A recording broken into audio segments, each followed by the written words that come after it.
Hi, everyone. Thanks so much for joining us today. I'm thrilled to be joined by Nicole Daurio, who is an Air Force spouse and educator. And in the interest of full transparency, Nicole and I have worked together before because she's one of our advocates who joined us for our Day of Advocacy for 2 years now, Nicole. I believe so, yeah, at least two.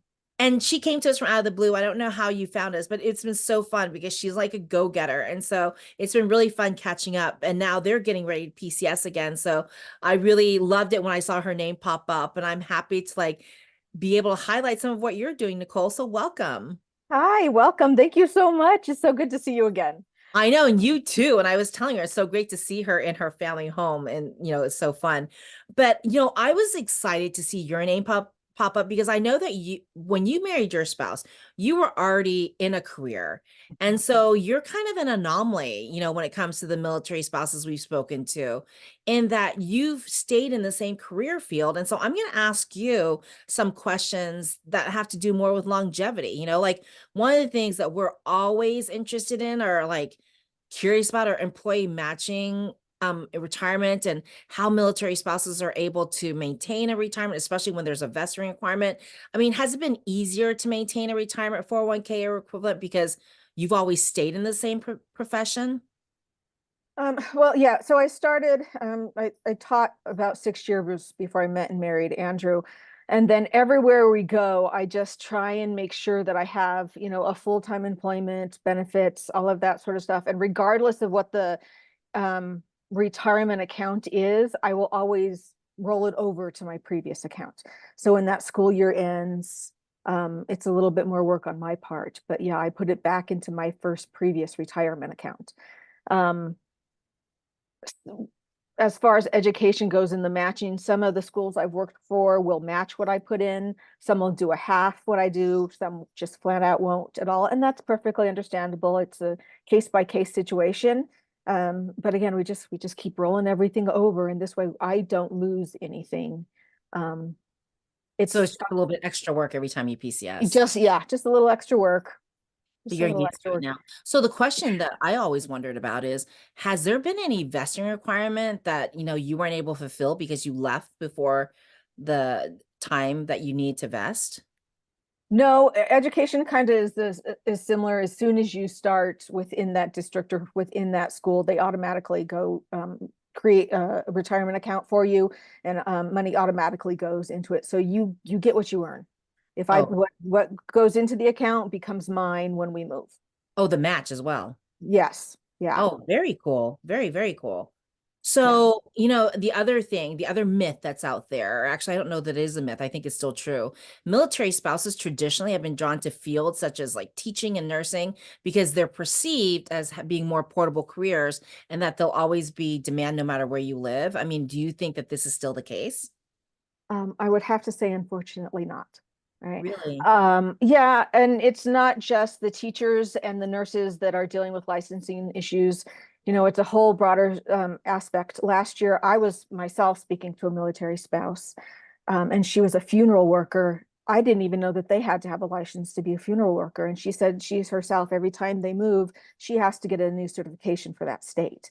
So it's not just teachers and nurses, it's lawyers and funeral workers and massage therapists and cosmetologists that every single time we move, we run into issues. I think where teaching may at one point have been a portable career, unfortunately, it's not anymore. Um, there have been some helps, thanks to the 2023 Licensing Relief Act. Every time I move to a new state, that state has to offer you what's called reciprocity. So, but within that year, you have to meet their requirements so that you can continue to have your license within that state. And those requirements can be anywhere from additional courses, additional classes, additional tests, another round of student teaching. It just kind of depends. And of course, with that comes costs. Yeah. Um, and it's up to each family. Is this a good fit? How long are we going to be in this state? Is this a good fit? And I know that you've probably been in the boat where you've been in a new state and you're like, oh, you're going to be here about 5 years. And then, so, okay, so it's worth it. It's worth it to go through all these requirements. And then 22 months later, you're packing up and moving. Um, yeah, Surprise. yeah, exactly. Surprise. I'm like, well, so that wasn't all that worth it.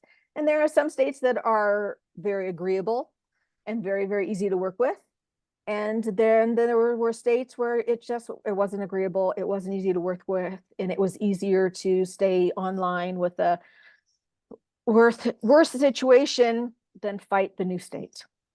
Yeah, and I know where you're coming from because I've had spouses and friends who've left the teaching profession because of the increasing demands, one, and then the costs, personal Mhm. costs. And they're like, it becomes not worth it. It's an emotional drain, it's a financial drain, and all of it together makes it not worth it. Like when you talk about doing the assessment every time. Yes. Yeah, that's a whole other conversation though, isn't it?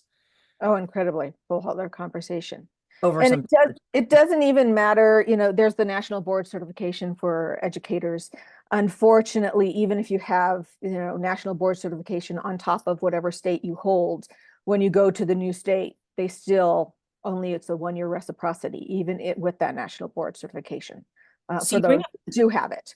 You bring up a really great point, which is it's not the same for every state. So everybody should be No, aware, like be aware of the fact that, there's federal legislation, there's state legislation, and then there's local legislation. So like be aware of all of it and like so that you can kind of guesstimate what the cost will be when you do that move. That's a really great point. I appreciate that. yeah, So having like discussed a little bit about the challenges, if you could wave a magic wand and advocate for one change that would make it easier for military spouses to stay in the teaching profession, understanding all the challenges, like what would that be? What would be that one solution? just one. Just Um, one for today.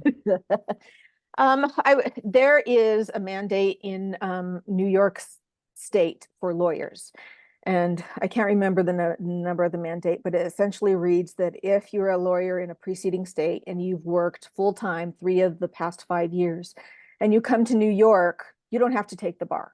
You don't Wow. have to, yeah, you don't have to worry about everything. We'll give you the certification that you need. So it'd be really nice if we saw something of that nature, that if you are a military spouse in one state and hold a professional license in that one state, and you've worked so many years, full-time professionally, and you come to our state, well, we'll not only offer you reciprocity, we'll offer you that full licensed professional.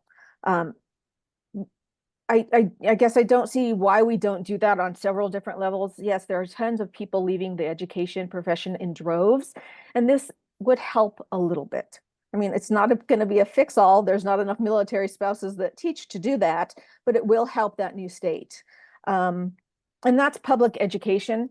For charter schools, for private schools, it's a different ballgame and conversation when it comes to licensure. But that's what I'd like to see is some sort of more than just reciprocity. I'll give you your full license if you've already been a professional teacher.